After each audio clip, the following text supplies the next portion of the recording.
తెలంగాణ రాజకీయం ఇప్పుడు భారీల చుట్టూ తిరుగుతోంది. బీఆర్ఎస్ కాంగ్రెస్ మధ్య ఇప్పుడు వైఫ్ల పైనే మాటల యుద్ధం జరుగుతోంది. మీ భార్య కూడా ఐఏఎస్ ఆఫీసరే కదా, మరి మా ప్రభుత్వ హయాంలో కక్ష సాధించామా అంటోంది బీఆర్ఎస్. మీరెందుకు మా లీడర్ భార్యను వేధిస్తున్నారు, ఇదేం పద్ధతి అంటూ ప్రశ్నిస్తోంది. ఆర్ఎస్ ప్రవీణ్ కుమార్ భార్య మార్కెటింగ్ శాఖ డైరెక్టర్ లక్ష్మీబాయిని టీజీ హౌసింగ్ ఫెడరేషన్ ఎండీగా బదిలీ చేయడంపై రేవంత్ ప్రభుత్వాన్ని బీఆర్ఎస్ కార్నర్ చేసింది. ఇంతకీ అసలు ఏం జరిగింది? భార్యల చుట్టూ ఈ రాజకీయం ఏంటి? ఆర్ఎస్ ప్రవీణ్ కుమార్ ఈ పేరు చుట్టే మొన్నటి వరకు తెలంగాణ రాజకీయం నడిచింది. ప్రవీణ్ కుమార్ సెక్యూరిటీ ఇష్యూపై కాంగ్రెస్ బీఆర్ఎస్ మధ్య పెద్ద యుద్ధమే సాగింది. ఆ సెక్యూరిటీ ఎపిసోడ్ కాస్త ఇప్పుడు ఊహించని మలుపు తిరిగింది. సడన్ గా ఆర్ఎస్ ప్రవీణ్ కుమార్ భార్య పేరు తెరమీదకొచ్చింది.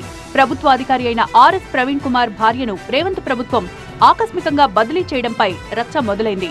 ప్రశ్నిస్తే టార్గెట్ చేస్తున్నారంటున్నారు ఆర్ఎస్ ప్రవీణ్ కుమార్. మొన్న నా సెక్యూరిటీ తీసేశారు, ఇప్పుడు కుటుంబాన్ని భయపెట్టాలని చూస్తున్నారంటూ నిప్పులు చెరిగారు. నా భార్య ఏం పాపం చేసిందని ఆకస్మికంగా బదిలీ చేశారంటూ సీఎం రేవంత్ ను ప్రశ్నించారు ఆర్ఎస్ ప్రవీణ్. మా సతీమణి ఆమె ఏం పాపం చేసిందో మరి రేవంత్ రెడ్డి గారికే తెలియాలి. ముందు నా భద్రత తగ్గించే ప్రయత్నం చేసిండ్రు. దిక్కు తోచని పరిస్థితుల్లో చివరికి మా జీవన సహచరుల మీద కూడా ఆయన ఘోరంగా దాడి చేస్తూ ఉన్నాడు. కానీ వీటన్నిటిపై సిద్ధమైన తెలంగాణ ప్రజలందరూ కూడా గమనిస్తే మేము భయపడము. గురుకుల స్కూళ్ల స్కామ్ పై ఆర్ఎస్ ప్రవీణ్ కుమార్ మాట్లాడుతున్నందుకే ఆయన భార్యను కాంగ్రెస్ ప్రభుత్వం టార్గెట్ చేసిందన్నారు తలసాని శ్రీనివాస్ యాదవ్. ఆయనకున్న బుల్లెట్ ప్రూఫ్ వెహికల్ తీసేసారు, ఆయన సెక్యూరిటీ తీసేసారు. వాళ్ళ భార్య మార్కెటింగ్ డిపార్ట్మెంట్లో పనిచేస్తుంది, ఆమెకి ఇంకొక సంవత్సరం ఉంది. ఆమెను వెంటనే ఇప్పుడు ట్రాన్స్ఫర్ చేశారు. ఏంది ఇక్కడ నడుస్తుంది? తుగ్లక్ పరిపాలన. ఒక సర్కస్ కంపెనీ పెట్టి ఈ సర్కస్లో మీ డ్రామాలేంది, మీ వేషాలేంది?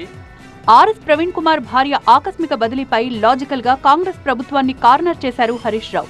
మంత్రి శ్రీధర్ బాబు భార్య శైలజ రామయ్యర్ ఐఏఎస్ ఆఫీసరే కదా, మరి మా ప్రభుత్వ హయాంలో కక్ష సాధించామా అంటూ ప్రశ్నించారు. ప్రశ్నిస్తే పగబడతారా, ఇదేం పాలన అంటూ నిప్పులు చెరిగారు హరీష్. శ్రీధర్ బాబు గారి వైఫ్ కూడా ఐఏఎస్ ఆఫీసర్ ఉండే. మేము ఎప్పుడన్నా Sridhar Babu is different, is politics, is a politician, ఆయనతో కొట్లాడతాం. ఆయన భార్య మీద మాకెందుకు? అద్భుతమైన అవకాశాలు వారి సతీమణికి బీఆర్ఎస్ పార్టీ కల్పించలేదా? ప్రవీణ్ అన్న కూడా ఆ రోజు బీఎస్పీలో ఉండే, విమర్శిస్తుండే. అట్లని మేము ఎప్పుడన్నా ఆలోచించినామా? ఇదేం రాజకీయము? ఇంత దివాలాకోరు రాజకీయం అవసరమా అని నేను అడుగుతా ఉన్నా. అంటే ప్రశ్నించే గొంతుల మీద పగబట్టారా? ఆర్ఎస్ ప్రవీణ్ సెక్యూరిటీ తొలగింపుపై మాటల యుద్ధం జరుగుతుండగానే ఇప్పుడు ఆయన భార్య ఆకస్మిక బదిలీపై రచ్చ మొదలైంది. మరి ఈ బదిలీ ఇష్యూ ఏ మలుపు తీసుకుంటుందో చూడాలి.